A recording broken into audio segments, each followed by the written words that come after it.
Okay, welcome to the October 5th, 2023 regular meeting of the Human Services Advisory Board.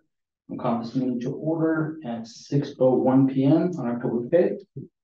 Thank you all for attending. We're going to do a quick roll call for the board members in attendance. Yancy Arevalo, not present. Clayton Carla, Here.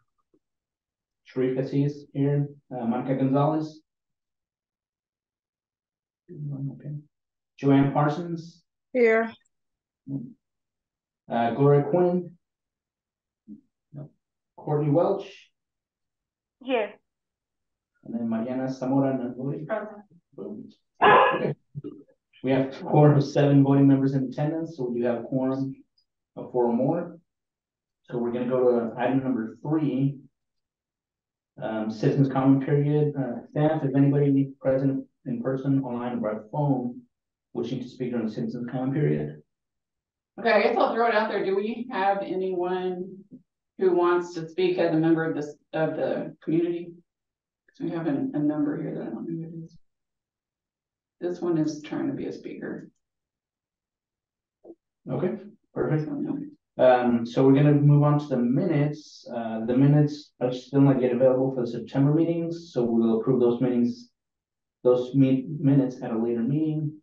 So we're going to go ahead and get started right into the presentations.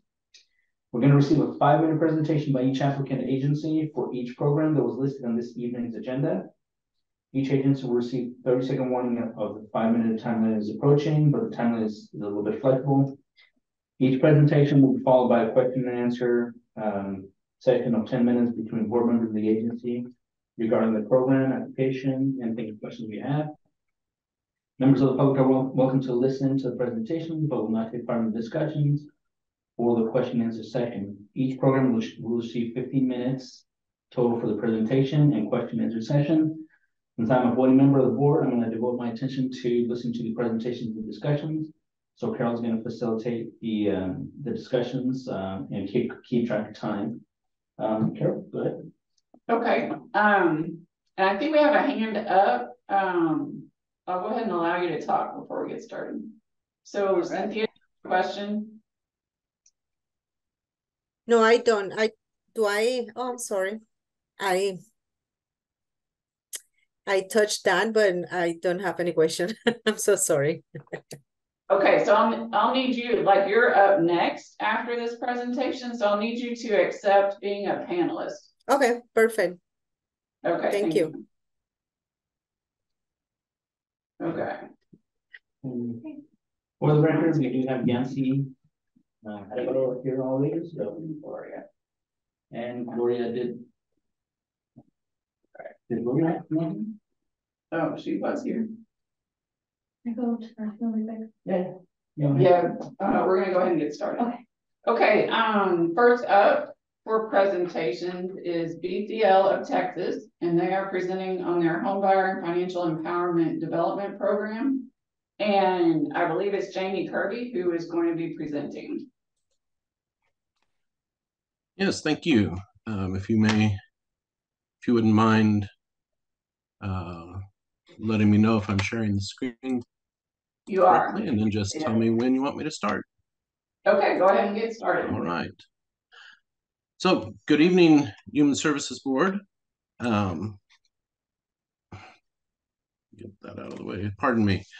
And city staff. We are BCL of Texas, and we're presenting Homebuyer and Financial Empowerment Program for you tonight. I'm proud to have with us Rosa Rios Valdez, our CEO, Pamela Garcia, Corporate Strategies Coordinator, and myself, I'm Jamie Kirby, Director of Financial Empowerment and Homeownership. BCL has been a nonprofit in Texas for 33 years, and our mission is building strong communities. In our homeownership program, just this past year, we assisted 115 homeowners completing our services and moving to purchase a home. Over 1,400 came to us for a variety of homebuyer education workshops, and over 1,100 received individual financial coaching and pre-purchase counseling, resulting altogether in almost $30 million of total new mortgages. While we have many certifications in business and lending. For your interest tonight, we are a homeownership organization certified by NeighborWorks America and a HUD-approved housing counseling agency since 2010. So we are a statewide nonprofit business and lending agency in homeownership. We have a focus on local partnerships and offices in Austin, Dallas, and as of last year at 302 West Hopkins Street in San Marcos. This presence will give us greater flexibility in providing program services and easy access to San Marcos residents. However, we've been lucky enough to have been working in the San Marcos community for years now. We had a board member, Ms. Margie Moore, a San Marcos entrepreneur. We've been building relationships with banks like A+ Credit Union, Randolph Brooks, IBC, Wells Fargo, as well as at the Texas State University. We assisted in the past with the Wells Fargo LIFT program, 12 San Marcos residents to achieve homeownership. Like the man in the photo, Mr. Steve Hanaway, a retired disabled veteran. At that time, Mr. Hanaway purchased his home in San Marcos through one of our homebuyer development programs. First, we need to make the case for the program. We all know that home prices have increased year by year. This is a quick snapshot of market affordability. As the cost of homes continues to escalate in Central Texas in recent years with limited inventory, our services of financial education and homebuyer education have become more important and in greater demand so that people can become competitive homebuyers.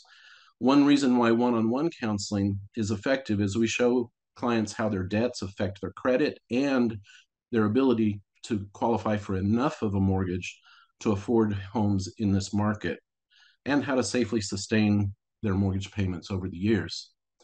We start with financial empowerment as a building block for anyone who comes in, wherever they are starting from.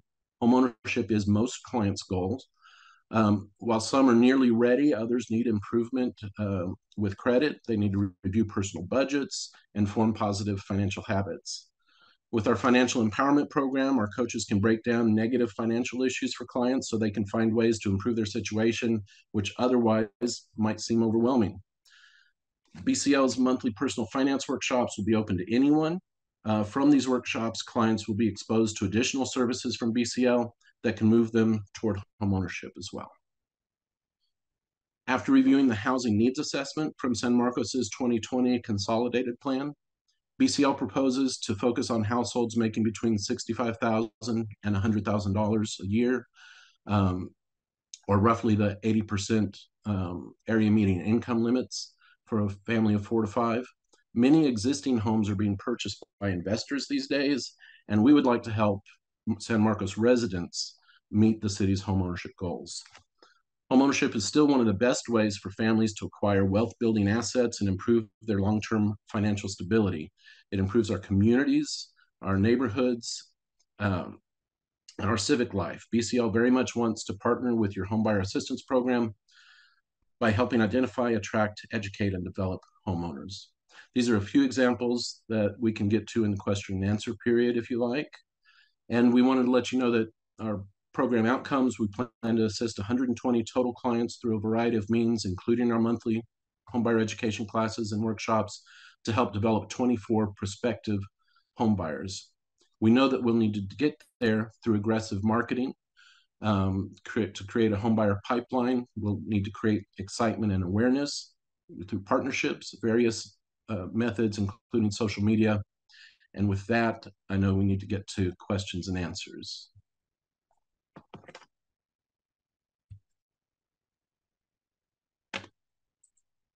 Phenomenal. Can you hear me? Yes. Phenomenal presentation. I just want to say, like, most of the questions I had, you already answered. One of those being is, how do people find out about you? But it looks like in the future, in your future pathways, you guys look towards vigorous marketing via social networking.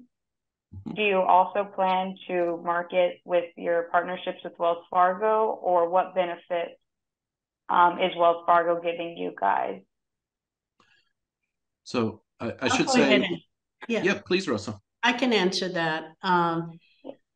The program is no cost to the participants. And so we're able to pick up some of our fees because of course we have to pay for space and our staff and our materials through bank sponsorship. So yes, we expect Wells Fargo to be a bank sponsor, but we could also do mortgages through them. We could let them be a mortgage lender, but we want to use your local banks as well. And so we have an extensive network of bank partners. Okay, my next question is, so it's BCL has been around for 33 years, and I know you said last year there was 115 homes throughout that 33 years. Can you tell me how many homes have you guys provided throughout Texas, along with just how I'd like to hear how COVID affected you guys and where you're at now and what you learned from that. Sure. We've helped over 6,000 families become homeowners. And I'll let Jamie talk about how we're helping families with home retention across the state of Texas right now. Amazing. Yes, we have being homeownership counselors includes pre-purchase, which is what we're especially focusing on for San Marcos. It also includes preservation through foreclosure counseling and mortgage delinquency counseling. So we also, our services, of course, are and have been available to really statewide, while we have a focus and a footprint in Central Texas and Dallas. I've been with the agency kind of a short time. Yeah. It has a great reputation. I don't know if Pam has any particular. I just wanted to add just a couple of 2 cents in terms of the pandemic affecting us in pre-purchase world. We were really surprised that this is where people were still in that learning phase and we're thinking, hey, if homeownership is 2-3 years away for me, what do I need to do now in order to get prepared? So we did see quite an increase in our classes, especially now that they're virtual. We did see a good increase in actually people participating, and that kind of just did a light bulb for us of saying, hey, we're removing these barriers of people getting this information, and we've been running with virtual, but of course in person as well. It is really is a different type of learning, but we were really surprised that our classes didn't see too much drop, and actually some actually increased in terms of participation. That's amazing. I mean, that makes sense. I was kind of thinking on the side of the cost of lumber if you guys were building houses, but if the main goal is to get people in houses and the education, I could see how the pandemic would actually work in your guys' favor. Mm-hmm. And people actually have the time, and so that makes a lot of sense. And we call that, we call that home buyer readiness. It's all about getting them ready, informed, and knowing exactly what the obligations are. Is it not just in closing a mortgage loan, but retaining their home and not getting behind on payments. That's awesome. That's great. For the San Marcos residents, so I'm hearing that it's still virtual, correct? We're playing around with bringing. We're starting to do in person again. For San Marcos, is that at the 302 office? Yeah, at the office. We're actually looking, since we have a smaller space, it's more for like one-on-one counseling that we would do in the office. I think it would be great if we can partner maybe with which we already do for our small business education classes. We partner with the local library in San Marcos, just more of like a bigger space. So I think that's where we can call on our partners to lend us some space and really market and get people in the door. Yeah. Okay. We would love to bring some in-person class settings. We have found, we've provided, and many people expect more virtual offerings since the pandemic. Mm-hmm. Okay, I'll pass the questions to another board member. But thank you guys so much for your thoughtful responses. Thank you.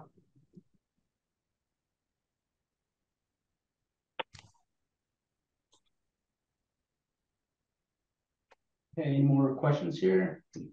I have a question. Go ahead, Yancy. So how is this grant money going to,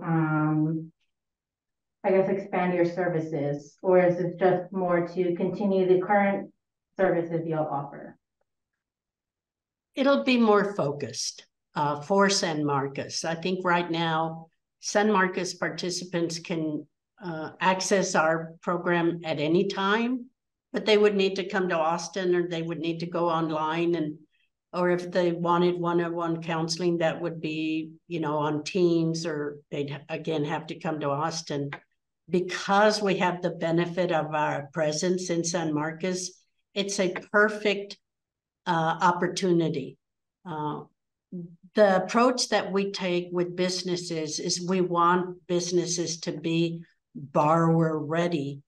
And it's the same approach with our families. We want them to be home buyer ready. It might be a year or 2 years later, it might be next month. But I think having a presence with you now, the fact that we have a relationship with our contract with the city of San Marcos already, it's a good fit for us. We showed when we had that Wells Fargo funding, we opened the doors to include San Marcos. Wells Fargo only wanted Austin, Texas. And we said, no, you don't understand.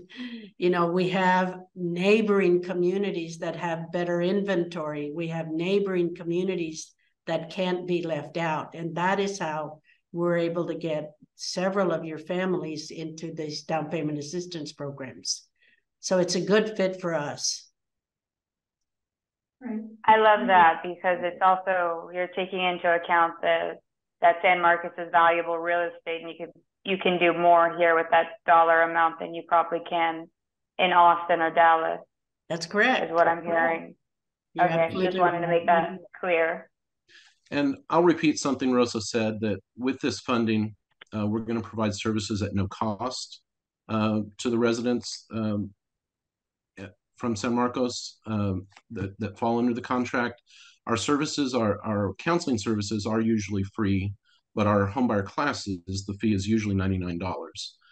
And beyond that, a portion of we have an outreach and marketing budget within the proposal that will help us, even if we end up needing to do some paid advertising, make sure that we're successful in advertising the programs. Okay, we have about a minute left in the 15. Does anybody else have any questions? Yeah, I have a couple questions, guys. So you somewhat answered one of them, but why did you choose San Marcos? You have Dallas and Austin, I think you said. We have an office in San Marcos already. Correct, but I'm asking, why did you choose San Marcos versus maybe Kyle or Buda? Like, what attracted San Marcos so much to this organization? I would say we have the relationship with the university. We have the relationship with the banks. And we have, oftentimes we want to be invited to a community. The city of San Marcos did ask us, would you consider applying and providing us services for home ownership? And so we said, absolutely. There's no reason why we can't provide that support. So what you're saying is you were basically just invited to come to San Marcos, but you didn't see a need yourself for the organization? There is a need. There's a need in all of the communities, in Bastrop and in Georgetown and all of the neighboring communities. We want families to leverage resources that are available, because our staff can't be in every town in Texas. We really zoom in our services at the invitation of communities. For example, We have a staff person that was one of our COOs. She was in DeSoto, Texas, meeting with the Mayor Pro Tem. You know, we hope that they invite us to do services in their community. But again, it's got to be a service that you need and you're looking for support because we have the capacity to deliver it. Okay, perfect. And I just had 2 questions on 2 line items in your budget. You have one line item for rent expense for 300,000 and then interest expense of 350,000. So what basically goes into those 2 expenses? Why are they so high? Interest expense is related to our office. We have a loan with Frost Bank for the office space that we purchased. In our office, we have a boardroom that we make available to communities at no cost. We have a training space that we designed specifically for homebuyer instruction. We have counseling space, and so we do pay our bank our mortgage, and so interest is included in that. Interest also includes loans where, as a lender, we're Business and Community Lenders of Texas. So we borrow money and we have to, so that we can lend, and we have to pay back those funds with interest. We're very fortunate. The cost of our funds, our borrowed capital, is under 2%. And then the last one, the contribution expense, what is that?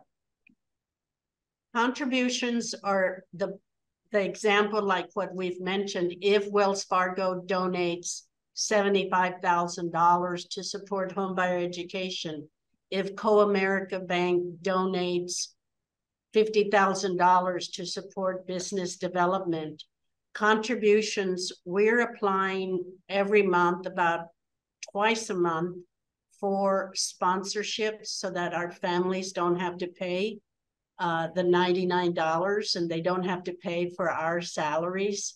You know, we're getting compensated with these contributions. So why is it an expense? Oh, okay. I'm sorry, I missed that. The LIFT program that we launched requires us to make, we had a contract with Wells Fargo, required us to make loans, and they were forgivable 20% over 5 years. So if I made a $10,000 loan, every year we forgive a portion of it, 20% of that, and it goes away.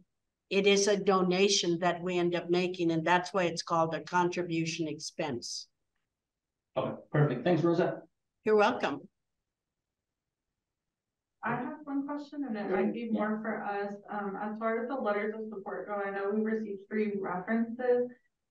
Did someone on staff have a conversation with these individuals, or would it be an opportunity for letters to be provided at another time for us to consider as a part of the scoring process? We could, so in this case, for example, this is a case where I actually contacted them to say, hey, I don't know if you know about this opportunity, and it was kind of late in the game. So what Mariana is asking is, would y'all be able to get letters of reference at this point if we could give you a couple of weeks? Sure, we can do that. That'd be great. If you could get 3, that would be optimal. And you know, if you could get them to us by like end of October at the latest, but you know, within a couple of weeks if possible, that'd be great. Be glad to do that. Of course. Thank you. Any other questions for this group? Okay, we are at 20 minutes, so I'm going to go ahead and cut it off. And I'm going to turn off the video for the BCL presenters and then turn on the video for our next presenter. So thank you for your time. Okay, thank you. I always forget to say that. Goodbye.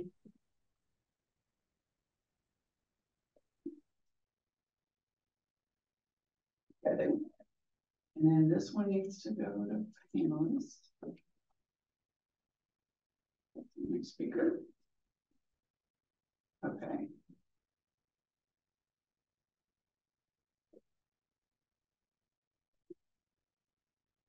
Okay, next up we have Any Baby Can, Early Childhood Intervention, and the presenter is listed as Guillermo Lopez. And I know you just switched over to be a panelist, so if you could go ahead and turn on your video. That would be great. And I think there was another representative as well, if you want to, yeah, there you are. Okay. Great. Y'all are, let's see, just to make sure we're all on the same page, this is Any Baby Can is the agency. Program is Early Childhood Intervention, and I'll let y'all go ahead and get started. I'm gonna try to do this the best that I can, but here we go. Let me see if I can share my screen first of all, okay? And Okay. My name is Guillermo Lopez, and I'm the Early Childhood Intervention Senior Director. And the other person that's here is Cynthia Quinones, who's the Senior Deputy Director as well for Early Childhood Intervention. So we're both here. Can y'all see my screen? Yes, we can. Okay, great. Stop sharing. I do part of ECI again. Sharing a different screen here. How many screens to share?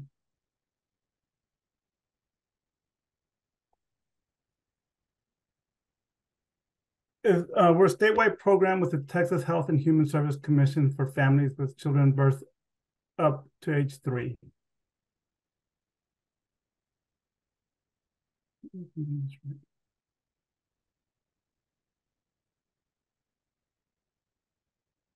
The Early Childhood Intervention provides services to children with developmental delay or medical impacts or a medical diagnosis that impact certain disabilities that may impact development. Any Baby Can is one of 41 programs subcontracted by the Texas Health and Human Services Commission to provide services for these families. We provide services to children that have a developmental delay, children that are hard of hearing or visually impaired. We also provide services to children that have a medical diagnosis such as cerebral palsy, Down syndrome, Diger syndrome, failure to thrive, or autism. If a children is presenting without a medical diagnosis but is delayed, they do have to qualify in order to receive services. A referral can be made from anyone in the community, a medical provider, a family member such as the mother of the child, daycare worker, or CPS. When we receive a referral, we assemble a multidisciplinary team in the area of concern to conduct a comprehensive evaluation using the BDI-2 or the DAISY-2 to determine eligibility.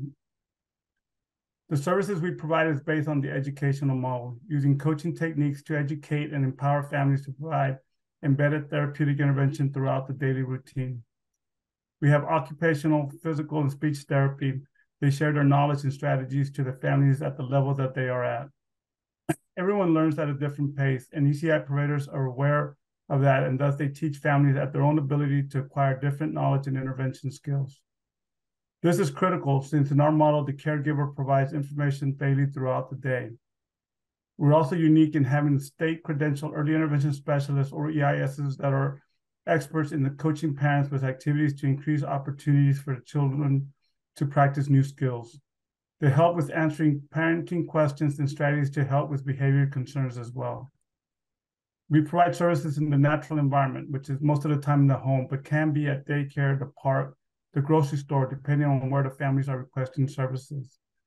Each family has an assigned service coordinator who helps the family access and receive services and resources that they need to support the child's development. The service coordinators also help with transition planning to special education services with the local school districts or explore other options with the family when the child turns 3. The family may choose not to participate in the local school district program when they turn 3. The family has the right to choose what setting they want to be in. The coaching model is critical in what we do. ECI is based on an educational family paradigm. We strongly believe that the biggest way to make a difference is to educate the caregiver in the knowledge they need to be experts in their child's life. Daily intervention during the family's routine leads to making positive outcomes.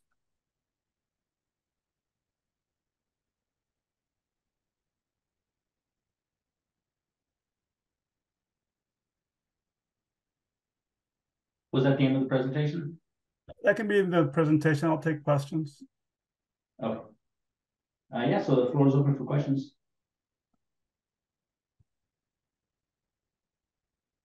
All right. Can you talk about the demographic of children that you're working with and the resources you have to work with children that may have parents that aren't English speaking or English isn't their first language? Great question. Really, we work with our demographics our services aren't financially based, it's eligibility based. So they have to have about standard deviation and a half in order to qualify for services, or 25% delay in gross motor, fine motors, or 33% delay in expressive and receptive language skills. The demographics, again, for San Marcos vary. I mean, we have some families that are in high need, are Spanish speaking only, and we have some families that are doing pretty well. And really we provide service, the same type of service for both types of families. If we have the ability to bill for insurance, but we also have the ability to not bill a single dollar for a family that has no insurance or no income. So it is based on a sliding scale fee, scale, and sometimes the fee is that zero for the services that we provide. We do have families that are Spanish speakers, but we also have a team of occupational therapists, physical therapists, and early intervention specialists and case managers that are bilingual and Spanish speakers as well. So again, we do connect families and we do meet families where they're at, especially from a cultural perspective and respecting the different cultures that actually live in the diversity that San Marcos has. Amazing. I have a question. Well, two actually. My first question, in your application, I was looking at your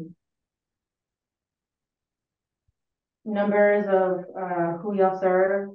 So why is it that males receive more services than females? It was about half more that they receive, males receive more services.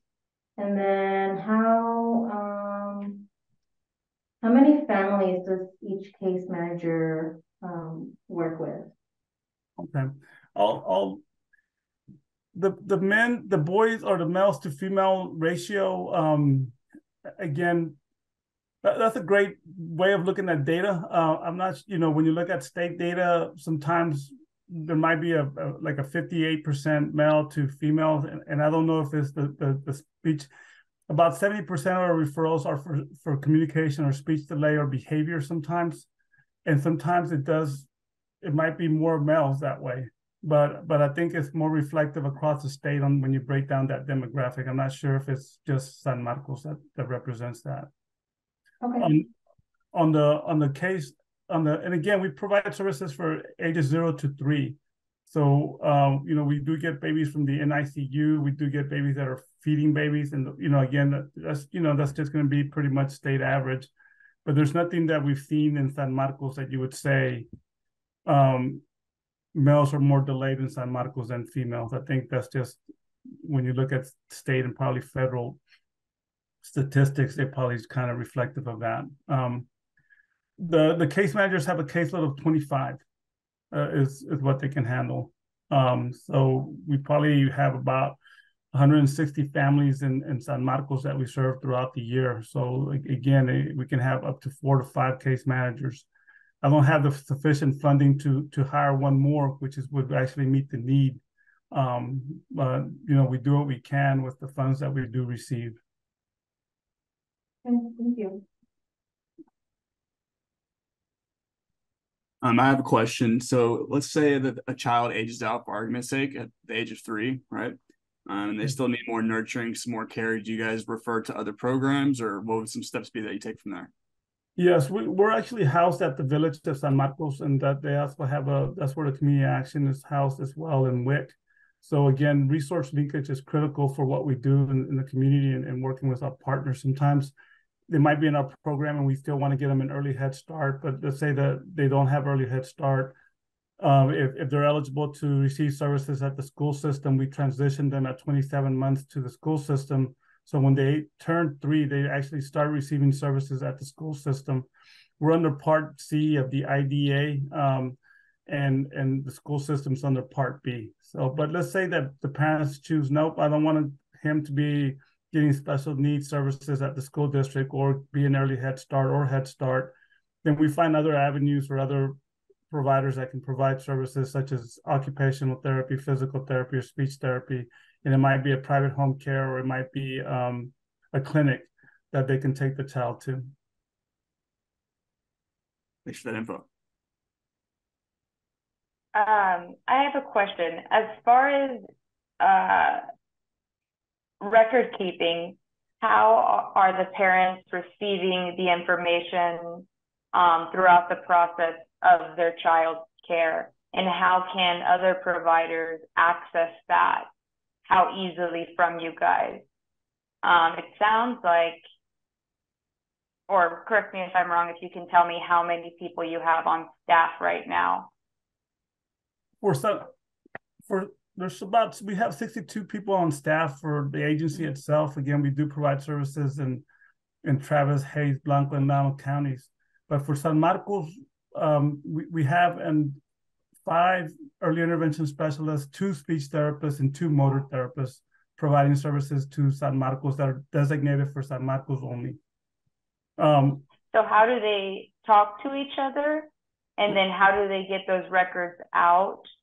Or the parents retain those records to then take them elsewhere? Let's say if the child moves, or if the parents can't remember because English isn't their first language, or it was just a really hard time. They had twins, one was delayed. They have a mentally delayed baby. So, you know, times they misplace things happen. I'm just wondering, how do you guys help after the baby ages out, to follow up on my fellow board member's question? I love the advocacy type questions you're asking, and we really are about supporting families and advocacy as well. And here's how we do it. We have an electronic file system record. We follow the HIPAA rules. We retain those records. Again, HIPAA's a little bit strong, but FERPA, which is what we actually work under, which is the educational piece of the law, it says that we need to retain those records for up to 7 years, and we do electronic file records. But if a family reaches out to us, we definitely can move those over, but we need written consent, parental permission in order to do that. And even when they're in our program, they don't have to wait till they get out of the program, but if they ever request their records, we can definitely get their records to them. With technology, it's really shifted a lot of the work that we used to do by paper, but really we have to be more careful than ever to support the privacy of the families that we serve. So again, we follow the stringent piece of FERPA. You know, if some of you are familiar with FERPA, that's great. But I'm familiar. Yeah, so HIPAA is strong, but believe it or not, FERPA is a little bit more stringent in some of the privacy and the notifications and the consents that we need in order to release information. No problem. That's why I was asking about the accessibility to someone who doesn't have maybe the knowledge or the go-to, since I can see how with FERPA it would be hard for parents with multiple kids and a kid that is delayed to get records. But we can move on from that question because you answered it beautifully. We do also administer an Arizona Matrix. I don't know if we are familiar with the Arizona Matrix, and it's really just to see where not only we don't just look at the developmental part of the child and the needs from a medical side. We actually look at the whole family, and in that piece, we're looking to see the self-efficacy. Do they have a job? Can they pay rent? Can they, whatever else needs they have? We ask, are they depressed type, where they're at kind of emotionally as well, because all those questions are actually very important as we screen at the very beginning and the middle of, like, once a year, and then when they exit, because those questions are very important for us to have a pulse on to see whether or not how families are doing, because if they can't pay rent or turn on the light to have food, or they're not in a great place emotionally, they're not going to do a great job as a parent. But more so when we have a child with special needs. As most of y'all probably know in this panel, kids with disability have the highest rate of abuse from parents, from caregivers. So that's something that we really have to be aware of and really kind of keep our eyes and even ask questions in a standardized way to make sure that we're following through. Our programming that we have at NBB Can has wraparound services. We have counseling that we provide families, and it's in-person counseling, or they can do it virtual or in person, which is unique to just, to our agency. And then, again, we can also provide rent support or financial assistance or utility assistance, either through community action, where we make a referral to community action, or through our program, or we have a special homespun board that sometimes, helps us as well, help families. So we're always looking to support not only the what you can see, hey, the child is delayed, but also the other pieces that the families trust us with their information to say, hey, I can't pay the rent. Can you help me? I really don't understand this because it's not my language. Whether it's Spanish speakers or any other culture that comes to us, we use the formal translator line to make sure that we can, understand, and that families can receive information at a language that they can actually understand.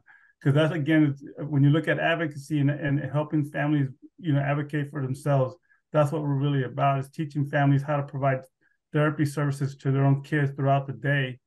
But in order to do that, we have to make sure that, one, they're in a good place to do it, and two, that they actually understand what the instruction or education is. It's a lot of adult education that we do, and everyone learns at a different pace, but also how you do that is critical, because, again, we want to not shame families or not make it to a level they can't understand or make them feel defeated, but we want to give them hope and empower them to be able to provide services for their children, but then also go advocate at the school system, or go advocate with the doctors or other groups to say, hey, I need this for my child, and this is what it's going to need to help, and you need to help me.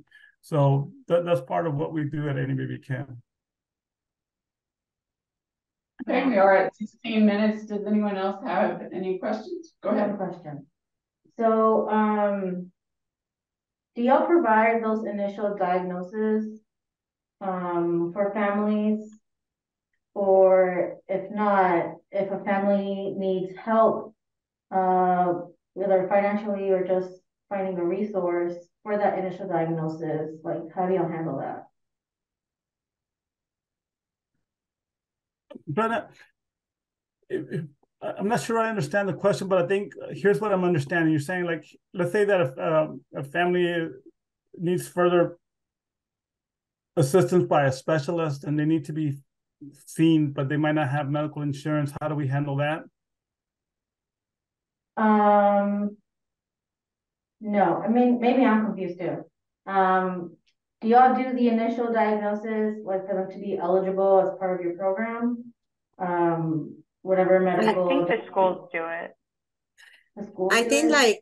I think when you mention diagnosis, our minds goes directly to medical diagnosis. So for us, we don't do medical diagnosis. So I think that's the confusion. And if we receive a child or a family that doesn't have a medical diagnosis that may impact development, then if we are suspecting autism or if we are suspecting something, we are going to go ahead and use one of our standardized tools to see if the child have a delay. Most of the time they have a delay, and then once the child is enrolled in our program, our case manager will be working to make referral to a developmental specialist or to whoever that can make a medical diagnosis. I don't know if you are referring to yes. No?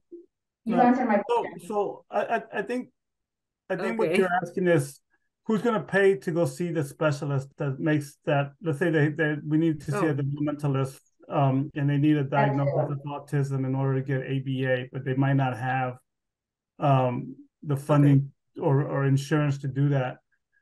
That's a hard one. I'll be honest. We try to find as much as we can. We try to find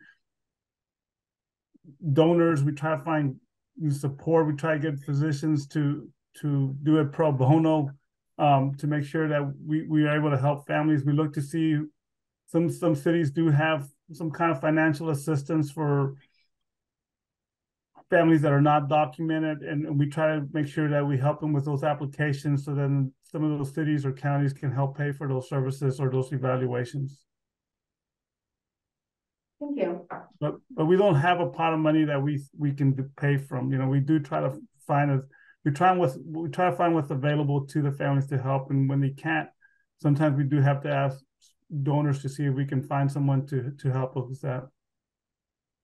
Okay, thank you.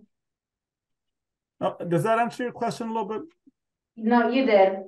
I know, Okay. I think we're all a little confused, but I think it just wrapped up pretty well, so I appreciate Thank it. you. I'm sorry. No, it's okay. Where are we in time? We are at 19 minutes, so it is time to wrap this one up. And so we will go on to the next one. Thank you very much for presenting on your program. Thank you. Thank you, gentlemen. Cynthia. Laura, you okay today? You haven't asked any questions so far. I'm gonna, Jans, we need to make sure you're on screen too. So sometimes you are. Oh, I know, I leaned back a little confused. It's kind of a weird setup. Okay, cool. No, you're just taking it all in, right? I'm taking it all in, dude. Okay. Okay, our next one is Outsiders Anonymous, and I know he's here. I just have to find him and let him be seen. He's right there. The second one. Yeah, there he is. Okay, and I think you'll need to unmute yourself as well. Got it. Okay. Great. Okay, let me introduce you real quick. This is for Outsiders Anonymous, and he's going to present on the Outsider Peer Program, and our presenter is Adam Holt. So go ahead. Great. Let me see if I do this correctly. All right, cool. So first of all, y'all, I want to say thank you for having me. It's an honor to be here with such great organizations. My wife and I probably are still married because of Any Baby Can, the help that they gave us with our first child. And I know Synacor is doing some great things. So thank you for having us in attendance. I am here representing Outsiders Anonymous. My name is Adam Holt. I'm the executive director of Outsiders Anonymous. I personally am a person in long-term recovery. I'm also a U.S. Army veteran struggling with mental health issues and PTSD. And so we created this organization to to help those people that are generally outside of the system. As you can see, our mission is that we exist to provide free fitness training and an awesome sober community to help individuals run towards recovery and lift themselves into a life worth living. Now that sounds great and all, but what does that actually mean? So at the end of the day, we are what you call a recovery community organization. There's only a handful. There's between 11 and 15 in the state of Texas, and one of them is right here in San Marcos. It's us. A recovery community organization is a grassroots, peer-driven, peer-governed, and peer-serviced organization. We are an addiction treatment facility, but we're completely non-clinical at this time, being a recovery community organization. We exist to serve peers. And the people that do serve the peers are also peers themselves. So it's a very low power dynamic, very community oriented organization. We have decided to do that by operating the only 100% free gym in the state of Texas. And I put some pictures here. Whenever people hear that we have a free gym, they just expect that it's a bunch of old weights in the corner. But I mean, it's top of the line stuff. We really believe that people need to be treated like they are important. And so we wanted to do that from our facility to begin with. Now, we didn't just choose to do a free gym based on nilly-willy. We were actually involved in nationwide research in conjunction with the University of Texas, understanding how physical activity in early substance use termination actually helps reanimate some dopamine receptors in the brain faster than any other treatment known. And so we decided to put that into practice with our recovery community organization. Another part of what we do is peer services. This picture you see here is the heart and just the most amazing thing I think that we have done so far. This is our mobile counseling bus. So one thing being a community organization is that we get the opportunity to ask the community what they need, and then we're able to be responsive to it. And one of the main things that prevents people from getting services in Hays County and San Marcos is a lack of a transportation system. And so we have this. It's an old bus. We renovated it. It's beautiful on the inside with a TV and a refrigerator, and we have groups in here. But what we are able to do is actually take this bus to wherever an individual is in Hays County and adjoining counties and provide direct peer services to them there. Now, a lot of people don't know what peer counseling is. I always explain it. I'm in a master's of social work program right now, so that's more clinical, educated through education. Whereas a peer counselor is educated through life experience. It is certified by the state of Texas. It is Medicaid billable. And so it is something that is approved. And we're able to do that anywhere in the entire county because of this right here. We also have groups. We have support groups for men, for veterans. And every month we're going to start, we're doing monthly challenges where the group can sort of rely on themselves. Mm-hmm. So like this month, we're doing Sober October. And people who are recovery curious are able to join in a group and be a part of that experience. We do a lot of advocacy. We're able to provide family support. We mainly do that in conjunction with the Forever 15 project here in Hays County. We also operate a drop-in center. Actually, today we had a veteran come in crisis, didn't know where else to go, came to us. And so we are able to be there during our hours and be available on our off hours for people in crisis. And then before the end of the year, we're actually opening the only sober living facility here in Hays County. So a lot of things that we're doing peer directed for the organization. But why are we doing this? Well, a couple hours ago, I got an email from the Hays County superintendent with another fentanyl overdose. And as we know, I mean, it has hit Hays County and San Marcos terribly hard. And so we actually are working with the schools, working with Forever 15 project, and we have the only harm reduction program in the entire county. To date, we have given over 500 doses of Narcan to any individual in the county. And so the way we do that is we actually have a free Narcan stand where anybody 24/7 can come get free Narcan. We also believe that one of the reasons we exist is for access to services. So we believe you should heal where you live. Most people don't have access to healthcare or the ability to go to 30, 60, 90-day treatment. And so we're able to provide an extra level of support in their communities. This has led to already, we've only been open a year and a half at our main location, and we have 275 interactions per month, be it from peer services, our community activities, or the gym itself. We also, one thing that we do that's really important is we mobilize resources in our community. Especially, we just had Recovery on the Plaza. It's the only mental health and substance use festival in Hays County. We had, I think we had 13 mental health and substance use organizations come together and have tables and interacted. We had live music and free food. And that's just a time to celebrate recovery and let the people in the area know what's actually available here. We do youth nights in conjunction with Synacor YRC. We have Narcan trainings in conjunction with the Forever 15 project. We provide peer counseling to the only sober living, the extended sober living here in town called The Vibe. And then we get local businesses to buy in and have sober nights. So we have sober rock climbing, we do sober bowling, we have sober axe throwing. And so really getting the community involved in what we're doing. So of course we're here because of, what's that? I'm gonna real quick. We are at 6 minutes. I'm so sorry. Wrap it up as you can. I don't want to rush you too much, but go you bet. I thank you so much. When you're passionate about something, it's easy to talk forever. And I forgot to start my timer. So we have some current funding. Right now, our budget's about $125,000 a year. And so the city of San Marcos request would make a huge difference in what we are doing. We'd be able to fund 20% of 2 peer specialist salaries so that they can actually go provide these direct services. We'd be able to start our community events again, where we're able to pay for and have free sober activities. It would help offset some facility costs. And then it would help us with sponsorship for Recovery on the Plaza. The main thing that's important is if we have city sponsorship, then we're able to use city resources to market, and it then becomes a city event. And so the Parks Department was really clear, like that's something that's important so that we can really grow and work with the city. So thank you so much. I know I talk forever. I do that. I tend to do that when I get passionate, but if you have any questions, I'd be happy to answer them. Okay, we'll go to questions. All right.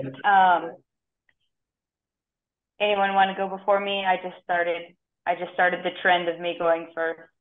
Well, it looked like you had something to say, so go for it. Yeah, go ahead.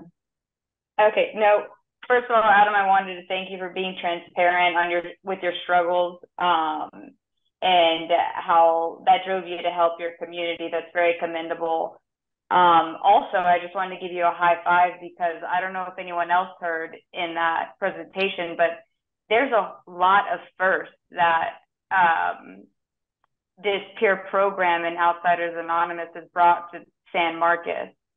And I'd like to advise anyone who hasn't. I had done a quick Google search prior, and it just seems that not only you can see that Adam is reaching out to the community in just a simple Google search, seeing that he's on Facebook asking for help, which is very commendable. And I don't know if you touched base on that or gave yourself enough credit. It seems like you were really hustling for this establishment. My main question is, for those 2 peer specialists and the continuing education that I saw on your application, how many more participants or community members do you expect to see from those hires? You bet. So those 2 hires are actually already with us. They're already trained and they're ready to go. They are unfortunately working for us on a part-time basis. And so essentially what this grant would do is it would help them move towards full-time. And so instead of having staggered schedules at the gym, we would be able to have it staffed and have somebody going out into the community to provide these services at the same time, so there's not any overlap. Right now, either myself or one of them has to be at the gym at all times that we're open. So this funding would allow us to be able to do that, and it would almost open up exponentially what we'd be able to do. And so right now we just started our peer services program 5 days ago, and we already have a wait list because we're not able to provide enough services in the time slots that are needed. And so we'd be able to move past that. And I mean, we could reasonably meet with 20 to 25 individuals per week directly because of this grant, just direct services, peer services. Okay, thank you so much for your time. Yeah, thank you for your great question. I work with a lot of ministry outreach groups. And even though you're saying fentanyl is on the uprise, that type of communication is sometimes taboo in the church, where you don't really talk about it and talk about it to our youth. And that's where it's hitting the hardest. Will we be able to get in touch with your services to be able, since I have access to a lot of the churches and a lot of the, not only the youth groups, but also the adult groups as well, will we be able to get in touch with you to schedule times and not really create an event, but just an awareness sort of brunch type atmosphere where you be able to come in and reach the churches that way? I think if you have their support, this type of creative awareness will go a long way. So we would love to get in touch with you to be able to come in and talk. We do a lot of outreach events, which are not so much focused, situated in the church. And so this way we're able to reach a lot of people who might be our unchurched, but have these type of issues as well, but know that they can't go into the church and get this type of help. For sure. Like, this is something that's hard to seek help for. And it's difficult to be, especially in an environment where you have to be sort of on all the time. And so we partner with churches. We just, with Victory Church, Celebrate Recovery, Broken Chains, they were all at our Recovery on the Plaza. And we take our bus to church and when we're invited, we park it there outside of church services, and the kids will run up and they'll be like, what is this? This is cool. And then we'll get to talk to them and we'll get to talk to the parents. And so we recognize that even though we don't promote any religion ourselves, that no matter what the community organization is, we want to be working with them and we want to partner with them. And so, yeah, please either way, I would love to connect with you after this, ma'am. Gloria, I'm sorry, you had a question? Yeah, real quick. Where is did you say your gym was located? I don't have my notes in front of me. Oh, yes, ma'am. Yeah, so we're right behind Chuck Nash off of Yarrington Road, smack dab in between Kyle and San Marcos. It really gives us great access to a lot of communities, especially those new communities where people are just moving to the area and don't have a lot of resources or bonds here. So it's a great location. You should really come out. We have an ice bath. Yarrington Road is a great location. Isn't that kind of out? Well, so it takes me, having to do that turnaround adds about 10 minutes to my trip, but it's okay. Is it where give me a okay, that's all right. I just it's right behind Chuck Nash. There's a little business park over there by Guard Dog Storage, and we're in there. Oh, okay, I got it. Yeah, so Gloria, I actually had to Google a second ago where they were also, because I'd never heard of Riverwalk Drive. No, you'd think it would be closer to the river, but it's not. Yeah. Okay. I mean, I guess it's kind of close to the Blanco River, but yeah, it's right off the access road right past Chuck Nash on the right. Okay. And I guess you make referrals to, all the oldies like, AA and that was my question. We do, yeah. So unfortunately, we actually started our organization in Austin, but Austin has so many resources, especially for people in recovery. My wife and I moved down here to Hays County, and we're like, there's nothing here. And so we purposefully came to San Marcos because there's zero recovery community here. People either travel to Austin or they travel to San Antonio, but when they're in crisis and when they need a community around them, there's nothing here. There's a handful of AA meetings. There's one DAA meeting. There's a few NA meetings. And I mean, but other than that, there's no recovery support services here in town that are readily available. And the ones that are, especially treatment centers, are paid. And so we came here specifically to target the San Marcos area and try to build a recovery community here.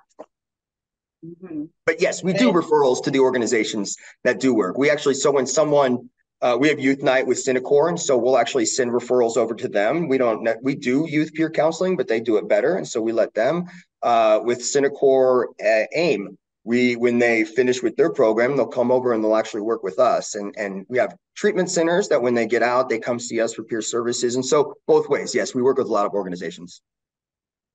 But so peer services, you have two people that are working part-time. Yeah, so we have 3 staff members. I apologize. I didn't mean to interrupt. No, go for it. We have 3 staff members. 2 of them are paid, our peer specialists. And so the 3 of us, I'm a recovery support peer specialist and a reentry peer specialist. We have a mental health peer specialist and a recovery support peer specialist. And so all of our staff are trained and certified by the state. And so we are able to do those peer services no matter who they come to or who they're able to pair with. Oh, but it hasn't been going on. Didn't you say something about 5 days? Yeah, we just launched it. So I have been doing peer services myself, but it was just more of like a one-on-one thing. And so we officially launched our program at Recovery on the Plaza earlier this month, so a few days ago. And we already have people, we're seeing patients and or clients and things. Okay, and most of the money would go towards what? Most of the money would go towards bringing the 2 part-time peer coaches on full-time so that we can actually utilize our community-based peer services. Because as of right now, you have a wait list since opening, correct? We do, yes. And I mean, the fact that somebody has to be at the gym, since we are a drop-in center, we have harm reduction items and we provide crisis management. We have to have someone staffed there when we're there. And so we're not, and we don't have the budget. I mean, our executive director doesn't even get paid. So we don't have the budget to right now. Are you the executive director? Yeah, yeah. But we don't, I mean, we have been scrapping to do what we do with what we have. And so like this grant would more than double what we're able to do. And it would be very impactful by being able to sort of allow us to go into the community and provide these resources to kids, to families, to people who are struggling with something that's really serious. Thank you so much. I don't want to stop any good discussion, but we are at about 18 minutes. Does anybody else have any questions? Okay, sure. I had a couple questions. How do people find you? How do people, because obviously the location is a little bit out of the way, and it is kind of like a little bit in the boondocks or yeah, so we do a lot of outreach. If there is an event in the area, we have a booth there. It's me, and if I can make it, I have a booth there. And so we go to all these community events. We have a booth, we hand out Narcan, and we engage with the community at these events. We also have, like I said, we go to churches, we go to organizations, and we're there and we talk to people. But we also have a Google ad grant, so $10,000 a month to advertise on Google. We're a verified addiction treatment center for Google and Facebook. And so we're able to do a lot of social media marketing, and that's how we do most of ours. And it is also the partnerships that we have. So when we have Silver Rock Climbing, they'll advertise that for us, and then people will find out about our organization. Or when we have Recovery on the Plaza, all the other organizations will be able to reach their people as well. And so it's a multi-pronged approach to letting people know. But that's the hard thing. Okay. And what you touched up on it a little bit. What kind of numbers do you see with the people that are using the facilities and the services? And then also a second part of that question is, do you see any kind of backsliding or people kind of dropping off? Relapsing? Yeah, relapsing. There you go. So we tend to see about 275 unique individuals come through our program each month. And that's, again, we've only been open. We have a very small space, and that's, we haven't been around long enough for people to know too much about us. And so we've really had a lot of growth. And so, yeah, we have that. But on the terms of relapse, one thing that we do, especially with our peers, is a safety management plan, because we understand that relapse is a natural thing that could happen when someone enters into recovery. And so our main goal isn't to shame, isn't to like make them go away for the relapse, but to help them be safe during that relapse. And so we hand out, we do create plans, and we do encourage people to come to us in times of crisis. And we're actually there when people need us. We hand out fentanyl testing strips, which is controversial in Texas. But we have had reports of people that have used them and discarded. And so through the relapse, they were able to come back to us. And so relapse is a thing that happens with people we work with, but the only thing that we care about with that is keeping them alive so that when they're done, that we can still help them. Okay. Any other questions? And I do want to commend you on the letters of recommendation that you had. I read through most of them, and it shows that you have a really big reach. And it did have Promised Land Church also. So I saw that, Joanne. I don't know if you saw that. But thank you very much. I appreciate y'all's time. This is, like I said, it's an honor. We're a grassroots organization, and to be legitimate here, it's really great. Thank y'all so much. Thank you. Beautiful, Jim. And the whole sober axe throwing and sober rock climbing. Do you need the word sober? Yeah, you'd be surprised that Uncharted Adventure sells beer. So, but y'all should come out. We have an ice bath. It would rock your world. I hope to see y'all out at our gym. Oh, sounds delicious. It's colder even than the river. Oh. All right. That'll get you sober. Thank y'all. Have a wonderful night, y'all. Thank you. Okay, thank you. Okay, coincidentally, we do have Synacor as our next presenter. So this was just random, like we just slotted people in when they were available. I'm going to try to find them.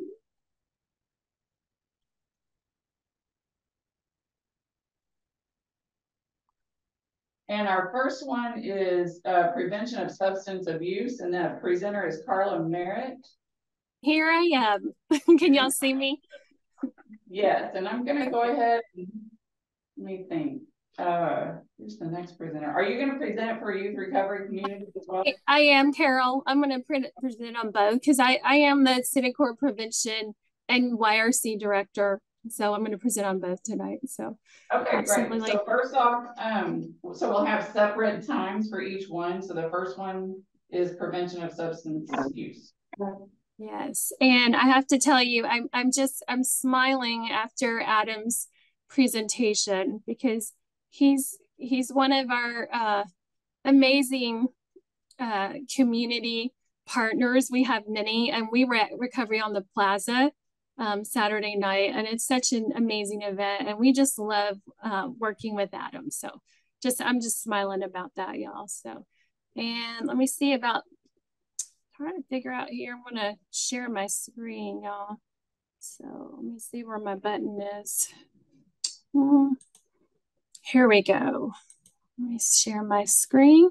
So yes, so I'm going to present on prevention first. So will you let me know when you can see this PowerPoint?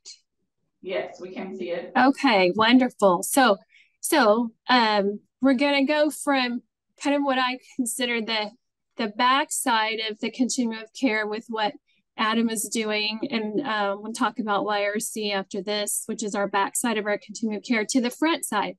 So our prevention program. So here we are. So our prevention of substance use. Again, I'm Carla Merritt, and I am the Prevention and YRC Director. And I have been providing the prevention services in San Marcos for over 30 years. And it is my love. And I truly believe in it because just like Adam was talking about, another overdose, what our team does on the prevention side, I truly believe does make a difference. We know we can't eliminate all of the tragedies that happen and things, but we know we make a difference. So I'm gonna go through this a little bit. I know I only have so much time. So just who are we? Who do we serve and what we do on the prevention side? We're all about health and wellness, y'all. And again, on that front side and doing everything we can across the lifespan to help people have that good health and wellness. And that encompasses a lot of things, right? Their physical health, their mental health. We know with everything that's happened with COVID, people's mental health has been so affected. So within our prevention program, we have like a four-fold model. So one of the things we do is we go into the classrooms at San Marcos CISD, K through 12. You know, we go across the age span. And we provide curriculum, and I'm going to go into that a little bit more in just a second, but that's one thing that we do. So we go in every week and we provide a 8 to 10 week curriculum for all ages. The second thing is our health and wellness, our tobacco, alcohol, and other drug presentations. For example, Red Ribbon Week's coming up really fast. So one of the things, Goodnight Middle School contacted us and said, hey, can you come out? Can you come? And we want a presentation for all of our students. So we're going to do that. We're going to talk to all the 6th graders, all the 7th graders, and all the 8th graders. We're going to do that and give them some really good information to help them to make some good decisions and to really look at coping skills and things like that, and how can they make good decisions. So, you know,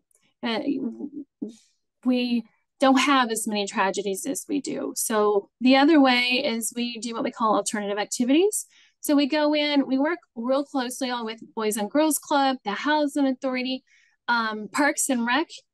Jessica, as soon as we start getting toward the summer, she and I are talking, her staff, we go over to Summer Fun, Discovery Camp, all of that, because we want to be where the kids are. So if school is out, we're going where the kids are. The kids are in camps. So they're around and about, and we're going to go find them. So a lot in the summers, that's what we're doing. Still those positive messages, that good health and wellness education, but we do it in a fun way with lots of hands-on activities, because when it's summer, right, it's after school, Boys and Girls Club, kids don't want to sit anymore. They want to move, and we can do that. And then also just information, kind of like Adam was talking about, we're at community events, we're at health fairs, things like that. We want to be out in the public. When April comes and it's, you know, spring and all of the health fairs are around, and that's where we're going. So we want to be out there. We want to be in front of people. Again, talking across the lifespan. Even though a lot of focus is kids and their parents, you know, we also talk to senior citizens because there's a whole piece in that to help senior citizens and what they may be experiencing in their life. So, and then finally, awareness campaigns through social media. A lot of back to school when school was fixing to happen, and we had a lot of social media about that to parents, about how do you have conversations with your kids about health and wellness, drugs and alcohol, that kind of thing. Of course, I spoke on Red Ribbon just a second ago, and then some others, Great American Smokeout, then spring break and prom safety, which is such a big deal. We want to make sure that we're putting that information out there as well. And then just a little bit about our curriculum. We have 2 curriculums. We have one for 1st through 5th and 9th through 12th. It's called Positive Action. It emphasizes actions that promote physical health and a healthy mind. There's 7 units in that curriculum: self-concept, positive actions for your body and mind, managing yourself responsibly, right? And then treating others the way you would like to be treated, telling yourself the truth, and improving yourself continually. So that's our curriculum for our 1st through 5th and 9th through 12th. And then we have a specific curriculum that we've been using, for probably over 20 years now, and the middle schools love it. It's called Life Skills Training, and it promotes mental health and positive youth development for young people, helping kids to resist drug, alcohol, and tobacco use, supporting the reduction of violence and other high-risk behaviors, and then finally providing young teens the competence and skills, right, to handle challenging situations. So we know that life is full of challenges, but how do you do that? What I say is, what do they have in their tool belt? What skills do they have? What tools do they have in their tool belt to help them? And life is full of also transitions. You know, a little kindergartner going, you know, into or a little 5-year-old going to kindergarten. That's a transition, right? And so life is full of those things. And how can we help put some tools in these kids' tool belt to help them face those things? So that's that for prevention. Let me stop sharing for just a second. Okay, we'll stop there and open it for questions. Yeah, let me find the stop share button. Oh, here it will. There we go. Had to find the right button. Okay, so what questions can I take? I have one, and sorry if you answered this and I just didn't understand, but is there a particular reason you switched the programs from elementary and then to middle school and then back to high school? For the curriculum, it's just when we are in a 5-year funding cycle, Clayton, and so this last funding cycle, well, actually 2 ago, we have the option to because we're funded by Health and Human Services Commission. We could have done the positive action with our 6th, 7th, and 8th graders, but we've used the Botman Life Skills for so long that our middle schools, Miller and Goodnight, love that curriculum, and we didn't want to give it up. We work with the health teachers at both of those middle schools, and in fact, next week we start with Miller, and when we just didn't want to take that away from them. And so that's why we chose not to have the positive action, even though we love that curriculum for the 6th, 7th, 8th. We just felt like the disruption would not be positive. It just wouldn't be a good thing. So because we've just been doing this so long in our schools, our middle schools count on that curriculum. So it's a great question. Thanks for clarifying. I appreciate it.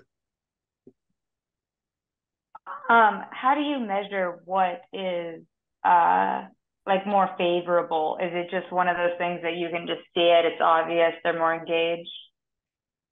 As far as Courtney, when we're going in to do the presentations and things, or?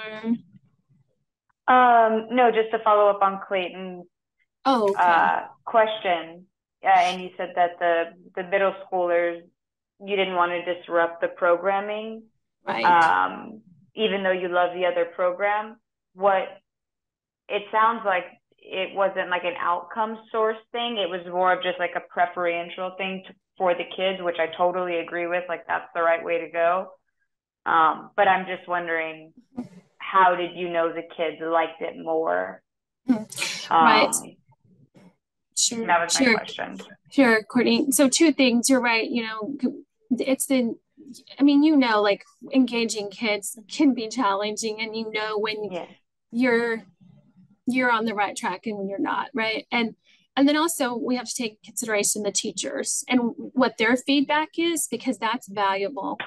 And so again, with the middle school curriculum, because we've been implementing that curriculum so long, again, I have to go back historically and what that looks like. That feedback from the teachers, from the schools is very important. And so you're plugged in. Yes, like, exactly. Super plugged. Yeah, oh yeah. Again, I've been doing this work since the early 90s, and but the feedback from the teachers in the schools is very important to us. If they don't like the curriculum, then we got to look someplace else. I mean, we're not going to keep doing something that doesn't make sense.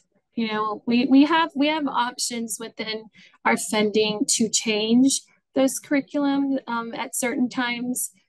So we would certainly do that if the school said, look, this just isn't happening. This isn't going to work, because that does us no good to keep doing something that doesn't make sense. So I think Gloria may have had a question.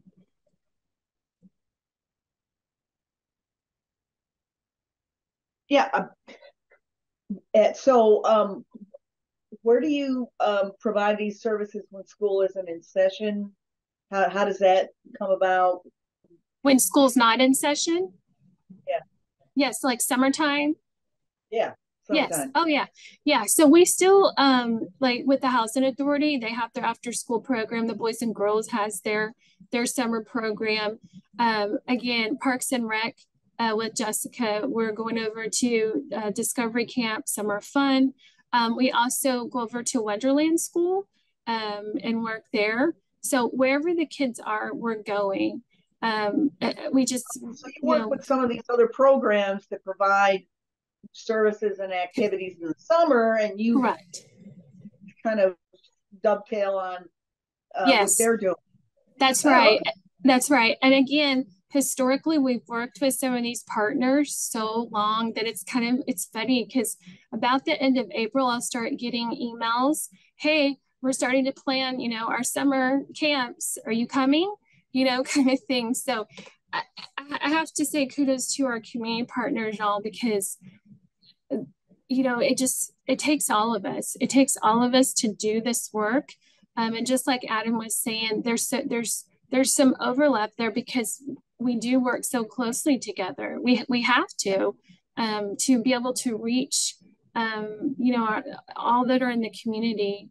So it's so important that we do that, and we have these strong bonds with different partners. I mean, I can tell you, like with Miss Bonnie at the Housing Authority, she and I have known each other again for it just seems like a jillion years. I mean, we've just worked so closely together. I love her, so yeah. No, I mean, the socializing and interaction is important, Yes, absolutely. Absolutely. It's the old drugs and alcohol, obviously. Right. Courtney, did you have another question? I'm sorry if I cut you off. No, that was it. I mean, I can ask another one if you want me to, but no, I was good. Okay. We're at about 12 minutes. Does anybody else have questions? You seem very passionate about what you're doing. Just want to say that. Thank you. I am, Gloria, and again, I've done this work for so long, and I know it makes a difference, and no, you're obviously. Yeah. 1,000%. And I really commend you on you and Adam piggybacking off of each other's services, and using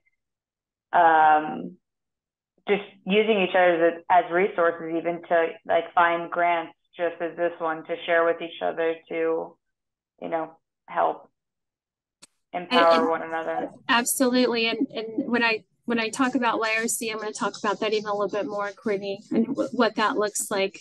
So absolutely.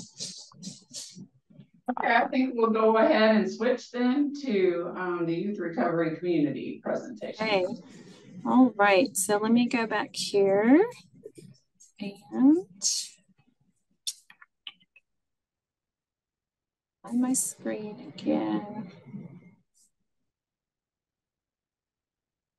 Okay, I'll share my screen. Go.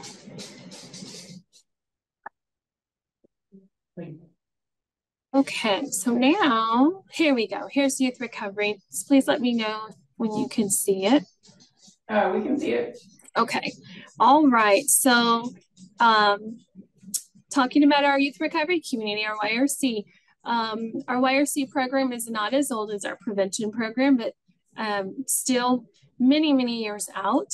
And so it is also a state-funded program, so Health and Human Services. And the difference in this particular program is we serve 13 to 21-year-olds and their parents, families, grandparents. So whereas prevention is very broad across the lifespan, the YRC program is a little more encompassing because it does seek to support youth who are struggling with any type of substance use and recovery issue. So the purpose of the YRC is to connect young and or youth and young adults with a peer mentor. And we talk about multiple pathways of recovery, whereas like Adam was talking about what he does, and he's got the gym and the bus, which by the way, I saw that or heard about the bus from one of my other team members. And when you get a chance, if you can see it in person, it's just amazing. So YRC is a little bit different in that aspect, in that it's more focused on the substance use and the recovery piece. And I'll just make mention here is a picture where we were doing, last year we were doing a back to school event around the courthouse square. And one of the officers was like, hey, want to take pictures? So we had a great time just reaching out to a lot of people. And it was such a fun time. So so what are the main components of the YRC program? What does that look like? So four pieces. So one is the individual sessions with a peer leader. So we have, again, trained peer leaders that go through a training similar to what Adam was talking about, where they are trained through the state to be a peer leader. And so that's a real important piece because, again, we're working with youth and young people. And so the training needs to be there so they know how to be that peer leader. So those are those individual mentoring sessions. And then our group sessions are just that. It's groups of youth, could be high school, could be also at Texas State. Texas State is one of our big partners. So we go up every week. We have space at the health center, which we've had for, gosh, now 10 years. So working with Dr. Cronco, he gave us space at the very beginning when we were developing the YRC program and we're funded. We were funded as a pilot program. We were one of like 5 in the state, and then it grew from there the next funding cycle. So now it's a permanent program at the state. So group sessions, we work closely with Hays County Probation. So we have those group sessions that we do with youth and young people. And then our fun and social activities is a huge part of what we do. So we know developmentally, right? So where are young people, right? They've pulled away from, are wanting to pull away from their parents, and they want to be with their peers. And so we want to provide that fun Friday night or, Saturday event where there are peers that have some similar interests that they do, right? So we want to provide that sober tailgate at Texas State, which we have. And so those things are important. Kids need a place to go. They need a safe place to hang out. And we want that for them. And so we do a lot of those Friday night things to give them a place to go. And then finally, a family coordinator for parents, so and grandparents or whoever, you know, might be that young person's, you know, adult in their life. And so we have that family coordinator on staff to be able to provide that support, because as much as we're providing the support for the youth, their families need it too. They got to have that. So that family coordinator position is really important for us and be able to provide that. I also will say that, you know, we also, like in San Marcos, our team lead works with a lot of our parents, and he's bilingual. That's a real important piece too. I think that was mentioned earlier in one of the other partners, but we, you know, really make sure that we have a bilingual staff. So we do on the YRC side, and I failed to mention on the prevention side as well, because that is an important piece that we make sure we can accommodate. So I'm going to stop sharing this and be able to take some more questions. So there we go. Okay. So just kind of wrap up the YRC program and just how, again, we work so strongly with, you know, other community members, like, again, like Adam, to make things work. And I will tell you that that partnership there with Adam, you know, with his gym, we have been able to refer and get some of our young people over to that gym. And it really is a life-changing kind of things for some of our kids. It's a place to go. It's a place to take care of their bodies. And so, you know, I will have to say too, like in San Marcos, you know, the nonprofits, they really do work well together. And we're really here at Student Corps just grateful for all of the partners that we do have and how we can work hand in hand with people. So I'll stop and take questions.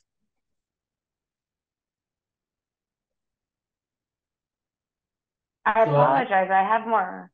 Go ahead. I had a quick question. So I saw on the package that it says you provide services to 10,000 unique individuals in San Marcos.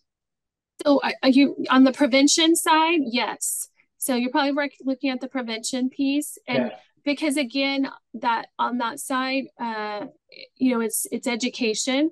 And so again, I gave the example about going in for Red Ribbon Week, and we're seeing all of Goodnight's 6th, 7th, and 8th graders. That right there is over 800 kids, just right there. That's one school. And so, yeah, it's a lot of kids. It's a lot of kids throughout the year. So we have to document for the state. We have to document our services, of course. And so it's amazing, you know, how quickly it can add up, because if we think about our curriculum and we're going in, right, and we're going in every week, say to Miller Middle School, and we're reaching all the kids in the health classes. Well, we're seeing those kids for 8 to 10 weeks in a semester. And then we see another round of kids the next semester for health classes. So it adds up very quickly. I hope I spoke to that. I hope I answered your question. No, you did. Yeah. Okay. Okay. So anybody else? Courtney, you had a question? So I more had a comment, because I guess in reading your guys' applications, I kind of read like between the lines. And one thing, even when you speak and how passionate you are, it seems that you're so plugged in with the schooling and with the kids, and kind of seeing like how we can prevent this drug addiction. And when you brought up Adam's gym, I thought it spoke to something that isn't spoken about, which is like, you know, where do kids go to seek help? And it's not that traditional AA model, or that traditional AA model does need, you know, to find, like it has to catch up with the times. And I think introducing a gym that is a sober gym, but accepts everyone, is just, you know, just another way to introduce sobriety and have like clean, healthy habits before someone goes to college, especially in a place like Texas State, where, you know, we're hoping a lot of our community members enroll in the university and then provide, you know, they come and they work these high income jobs and continue to make San Marcos more prosperous. So mine was really a comment, and if anyone wants to ask, or if you want to piggyback on that. Yeah, Courtney, I would say, you know, again, we look across the continuum of care of services that exist in San Marcos, and even with, you know, with Synacor, the organization I work for, you know, we know that prevention is one piece, but it's not an all be all, right? We can't reach everybody. And so, you know, we're depending, right, on the other partners, you know, to do what they do. And because we know realistically we can't catch every child. We can't necessarily like control the variables and things that they're experiencing. But we, like, for example, for YRC, you know, if we get a referral and you know, because we, on YRC side, we also go into the schools as well. It's just done a little differently. Again, it's like that individual piece in some small groups. So I guess my whole point is, you know, there's a place for everybody to be able to help and to be able to make a difference. And our prevention and our YRC, it may look a little bit different because it's on the front end and the back end of the continuum of care, but it's still making a difference, you know, and that's what we do, you know, at Synacor. That's our mission. Our mission is better health and better lives. So to me, that mission, and I say this when I have somebody I'm onboarding, I say our mission goes across the continuum of care. Everybody in life wants to have the best health and the best life they can, no matter what age they are. So, right. Does anybody else have questions? Okay. Thank you, Carl. I do. Appreciate Oh, okay. You want to go first? No, I was about to wrap up this one, so go ahead with your question. Oh, okay. Just real quick. So it's a peer support program, correct? Correct. All right. So these are people that have, like, it's the, I don't know, the AA version of the younger AA version, where the peers have recovered from substance. That's a good question, Gloria. Yeah. So when we call peer support, let me elaborate just a little bit. So, like Adam, a lot of our YRC team members are in recovery themselves. So they've walked that walk. So when they have, you know, a 15-year-old sitting in front of them, they know where that 15-year-old is at. They've been there. 15-year-old that's trying to provide support? I'm sorry? It's another 15-year-old that's trying to No. I'm saying our team members who are trained and hired, they are in recovery. A lot of them are in recovery. So what I'm saying is they know what it's like for that 15-year-old to be sitting in front of them and be struggling with substance use. They know what the age range though? Are they, because this program is for up to 21, 13 to 21. Right. Well, a lot of our team members are they're obviously older than 21. They're Oh, okay. That's it might have been obvious to you, but I wasn't certain. Yes. A lot of them are they're older than 21. So, sure. Yeah. Okay. All right. Got it. Thank you. Yes, you're welcome.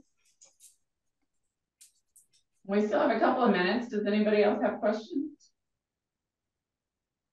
No? Okay. Then we wrap it up. Okay. So, Thank you. Have a good evening. Thank you. Thank you so much. Great.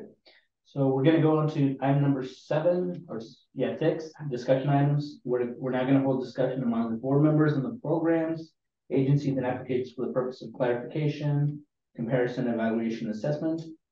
Discussion is public. However, is only among board members. The time is meant to be a free flow of conversation.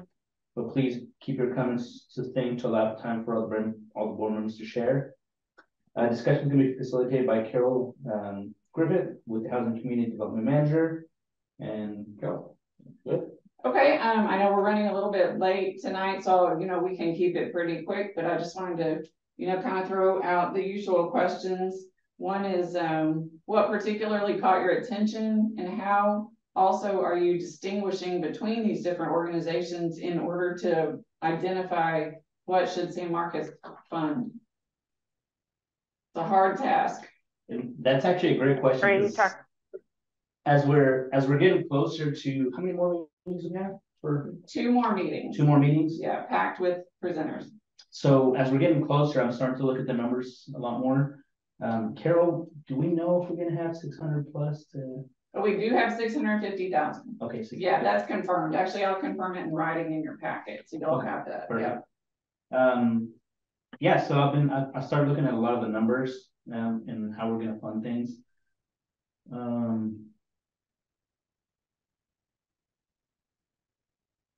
A lot of the organizations are kind of interconnected.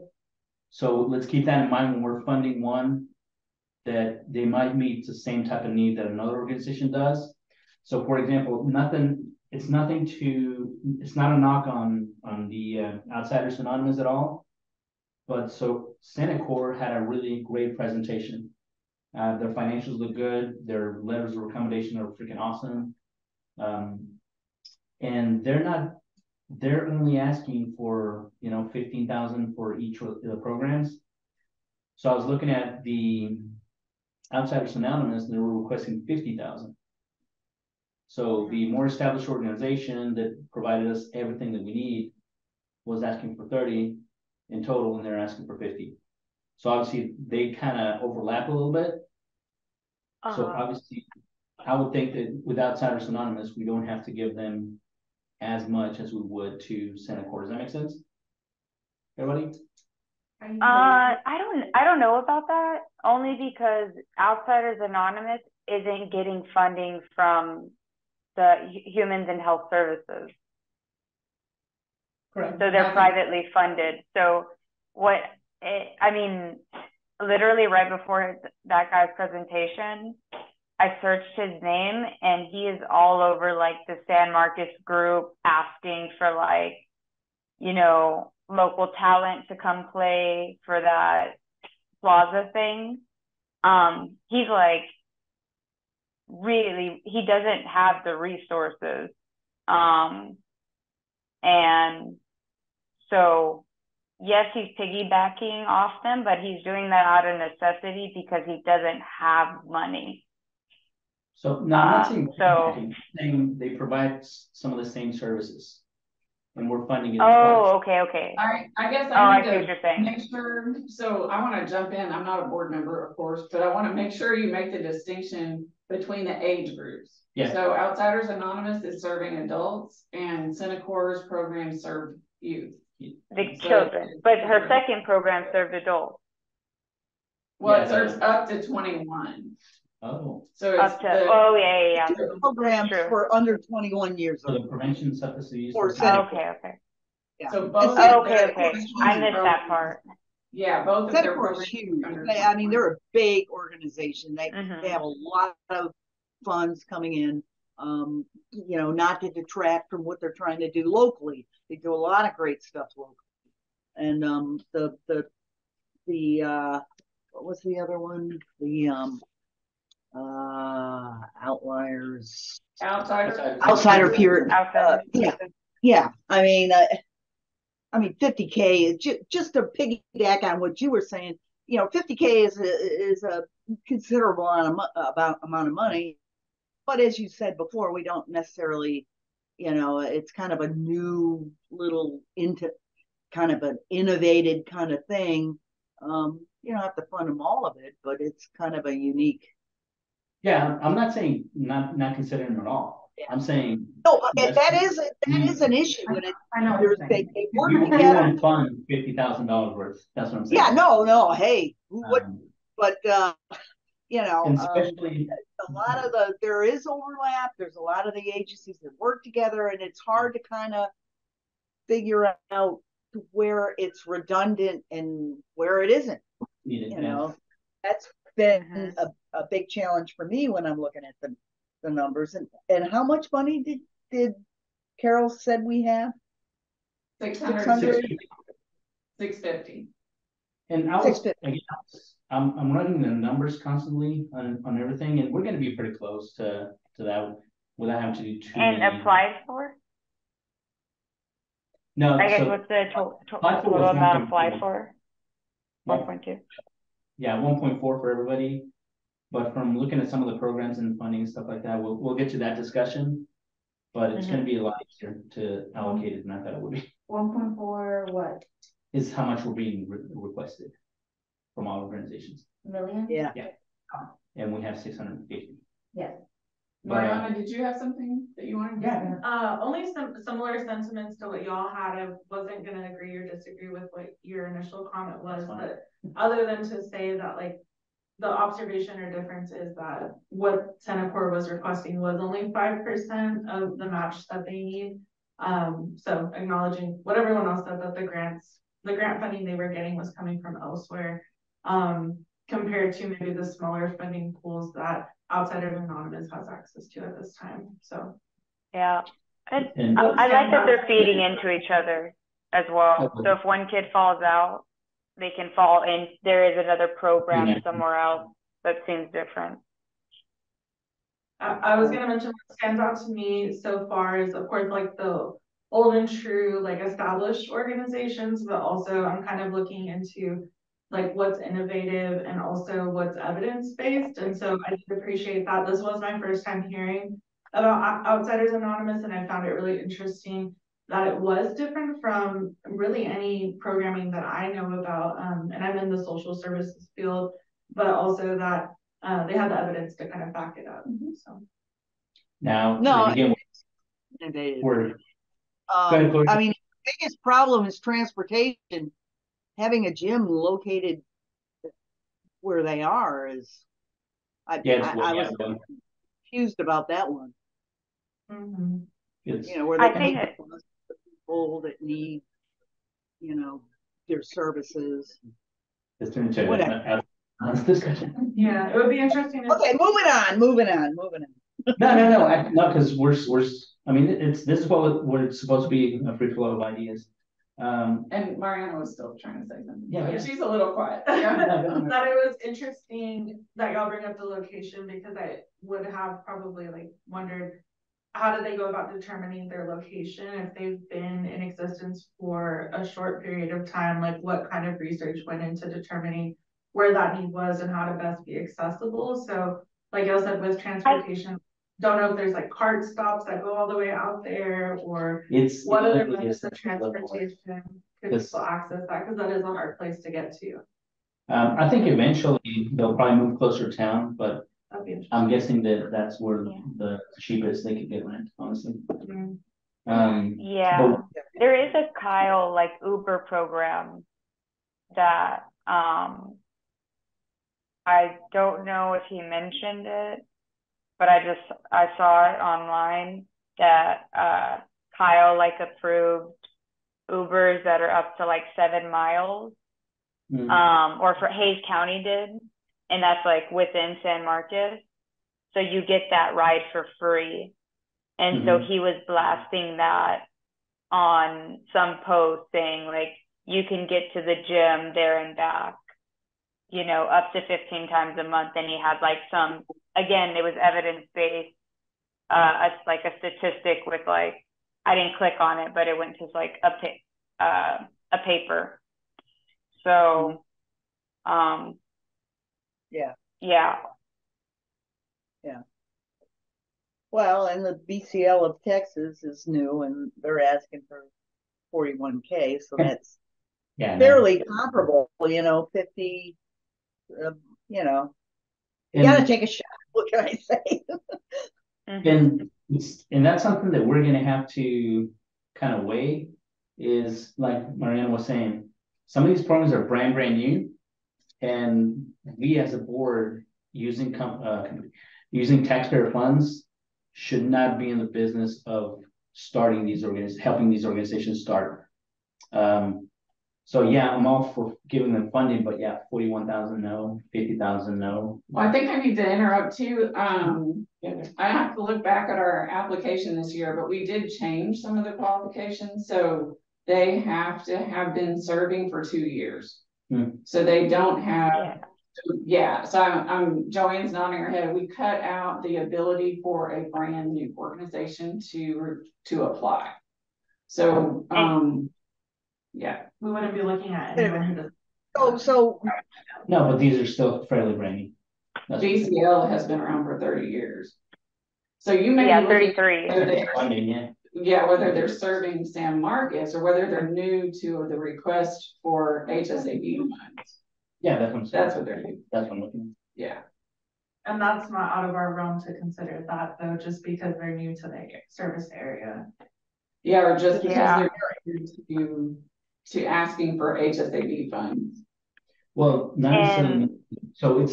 So for example, BCL Texas, yes, they're a well-established organization, but they didn't sell me on the need that they're providing to San Marcos. That's why I asked them the question, why did you choose San Marcos? Because you could have just as easily gone Cal, just as easily gone Buda. So my concern is, if they're just requesting each city differently and then getting those funds. Somebody had a question over here? So outside of Anonymous, because they haven't been in existence for 2 years, aren't eligible for? No, they've been in existence for 3 years, I think. They will have been in existence by the time their funding is approved. So their funding is not going to be approved till December. Their contract doesn't start till January. Okay. Oh, okay. Ooh. Yeah. Okay. And their previous business was in Austin, which is what he said before. So he had a grassroots campaign that he was running in Austin and moved to Buda. And I think that's where the location issue came, where him and his wife were like, hey, Hays County doesn't have any space. Let's pick something in the middle. No, I knew we wouldn't accept it if he wasn't eligible. Yeah. So I was confused, and he's certainly ambitious. I get all that. And then the last thing on Outsider Anonymous, the only thing that was kind of concerning, and I'll probably go into the risk assessment, is the providing Narcan and testing strips free. That could kind of backfire in the future for us, for the cities and markets. How so? The police are. How so? Somebody asked that. What? It's the testing strips are technically illegal in the state of Texas because they're considered paraphernalia. So to test your drugs, yes, it's pretty much BS. I actually worked with I worked with another place that they could not send these testing strips to Texas because it was illegal. And Adam has talked to, or not Adam, but Syncor is actually the people who they've talked and got police, approval in San Marcos that they're not going to arrest people, and they actually don't have a way to enforce it. So, and I learned that a long time ago. Like, I had nothing to do with Syncor, but I had heard that someone in Austin opened a fentanyl vending machine, like probably 2 years ago, like a fentanyl testing strip vending machine. And I was like, how did they get that? It was a testing strip thing that they put in the bathroom. Yeah. So, and I didn't know there was that's a random fact. It's considered paraphernalia, which should definitely, we see billboards right now of fentanyl deaths. Yeah. So do we have any other discussion? Because I should probably turn it over back over to Sheree. Okay. I think we're good for tonight. Any other questions, concerns, anything that stood out? No.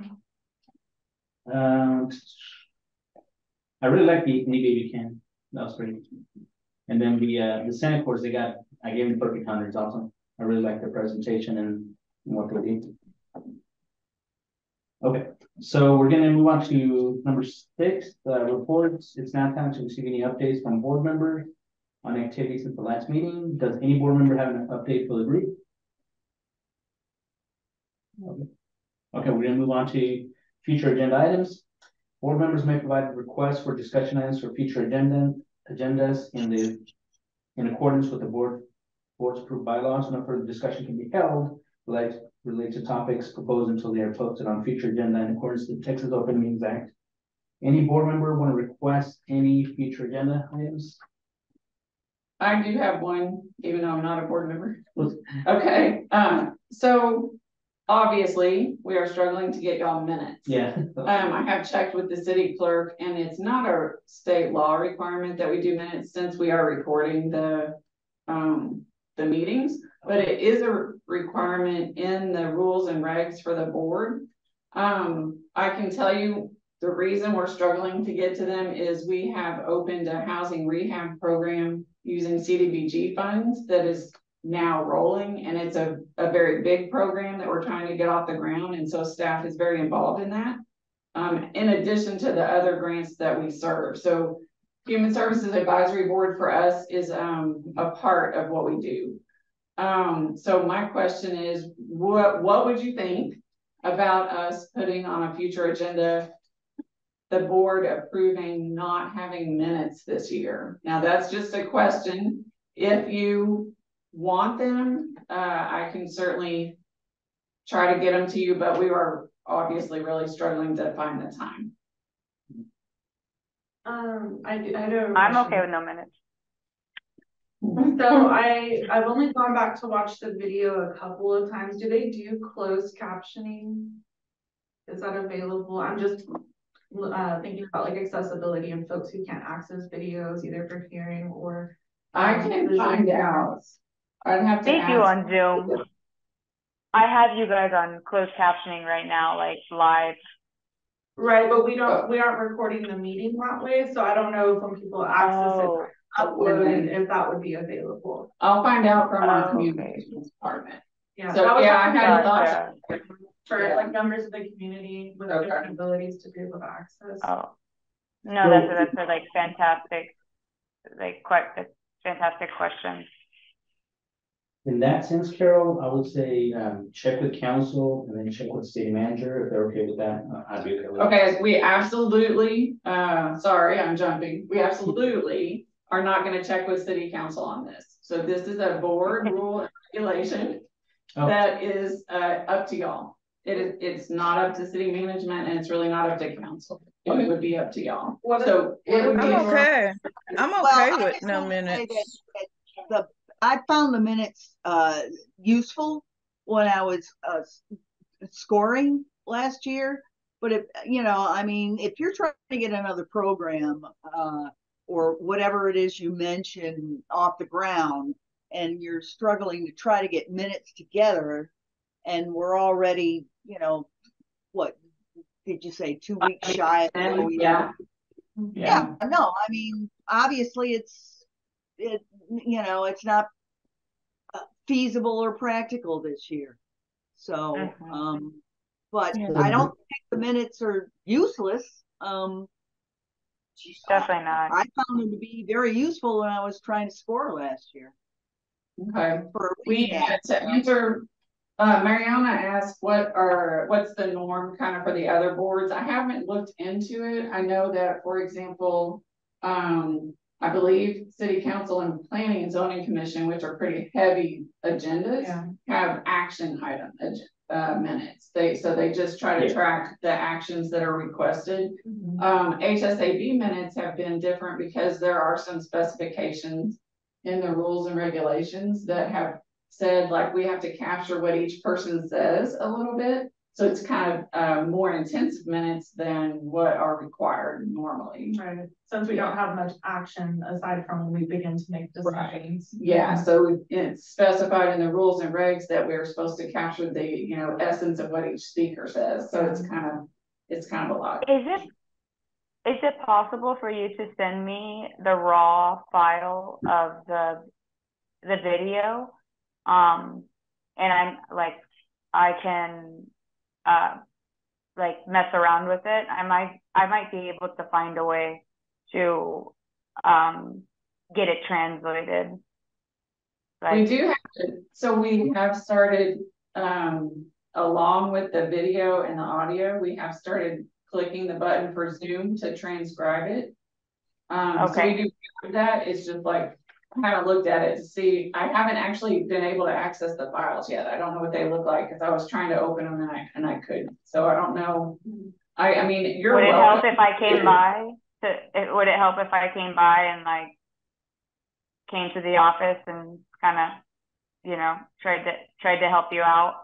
If I can't, I'm not promising I can do it, but it may be something that I can take off your guys' hands. Courtney, let's go ahead and table this, put it in a future agenda item because we're getting into the weeds. This was not on the agenda. So yeah, let's go ahead and put it for next week. Next week for discussion. Number 6, yeah. And then we'll talk about it in depth there, pros, cons, and everything. Okay. Okay, so I'll put it on the agenda so that it can be discussed. Yeah, that makes sense. Yeah. You just said, let's do it right now. Well, yeah. Okay. I always try to let people talk a little bit, but we also have to abide by the Texas Open Meetings Act. Yeah. Okay. Any other future agenda items, guys? Yeah, okay, cool. We'll talk about that one. Okay, so we're gonna move on to a question and answer session with press and public. Any press public? Oh, let me check our participant list. 1 second. Sorry. Yeah, we have 0. So okay. So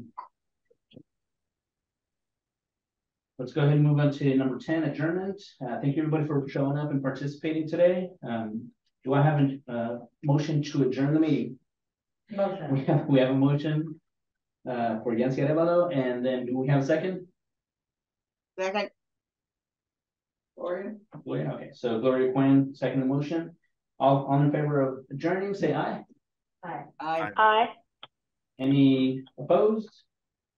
Nope. Okay. So we're going to adjourn the meeting at 8:03 p.m. on October 5th, and we'll see you guys next week.